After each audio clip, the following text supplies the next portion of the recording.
நண்பர்கள் அனைவருக்கும் வணக்கம். இந்த வீடியோ பதிவில் வந்து கோழிகளுக்கு வந்து தீவன செலவை எப்படி கம்மி பண்ணலான்னு பார்ப்போம். இது வந்து காலையில் போட்ட அரிசி.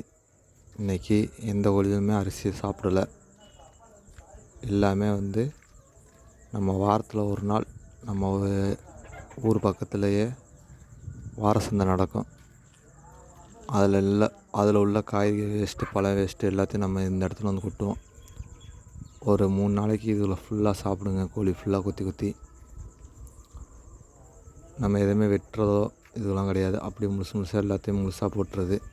எல்லாத்தையும் கொத்தி சாப்பிட்டு அதுவே சாப்பிட்ரும். சாப்பிட்டது போக மிச்சம் வந்து மக்கி புழு வச்சிரும். புழுவை வந்து ஒரு 2 நாளைக்கு கோழி சாப்பிடுங்க. நம்ம கோழி ஃபுல்லாக மேய்ச்சல் முறையில் போகிறதுனால காலைல அரிசி ஊற்றி விடுவோம். மதிய டயத்தில் ஒரு 12 மணி போல் வந்து சோறை பொங்கி கற்காத்தோடு மிக்ஸ் பண்ணி கோழிகளுக்கு வச்சுருவோம். இவ்வளோதான் நம்ம வைக்கிற இறை இந்த கோழிகளுக்கு. நம்ம நல்ல ஒரு தீவனம்தான் இந்த இதை சொல்லலாம். ஒரு 3 நாளைக்கு இந்த கோழி வந்து நல்லா விரும்பி சாப்பிடும். அடுத்து இதிலே புழு உற்பத்தி ஆயிரும். உங்களுக்கு அந்த ப்ரோட்டீனு அந்த எல்லாமே இதோடைய கோழிகளுக்குள்ள சத்து எல்லாமே அதில் கிடச்சிக்கணுங்க. நம்ம இப்போதைக்கு வாரத்தில் ஒரு நாள் மட்டும் தான் போடுறோம்.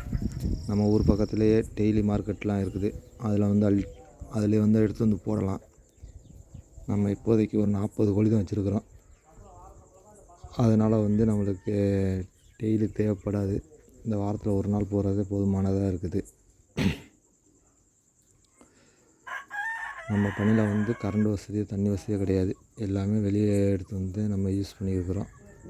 கரண்ட்டுக்கு வந்து சோலார் லைட்டு யூஸ் பண்ணுறோம். நைட்டில் வந்து சார்ஜர் லைட் வந்து வீட்டில் சார்ஜ் போட்டு இங்கே எடுத்து வந்து மாட்டிக்கிறது. 2 இது சோலார் சார்ஜ் லைட் 2 இது நம்ம யூஸ் பண்ணிக்கிறோம். நம்ம கழுவுற தண்ணி வேஸ்ட் தண்ணி இதில் ஃபுல்லாக இது மேலே ஊற்றி விட்டோமாக்கும் ஒரு 2 நாள் 3 நாள் கழித்து இது வந்து புழுவாக மாறிடும். மக்கினது ஃபுல்லாக புழுவாக மாறிடும்.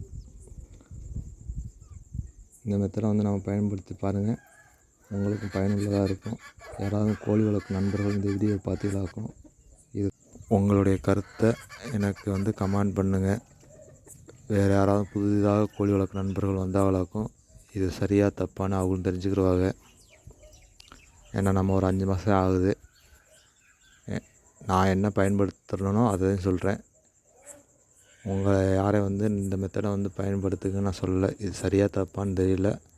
ஏன்னா நம்ம இப்போ தான் கற்றுக்கிட்ருக்குறோம்.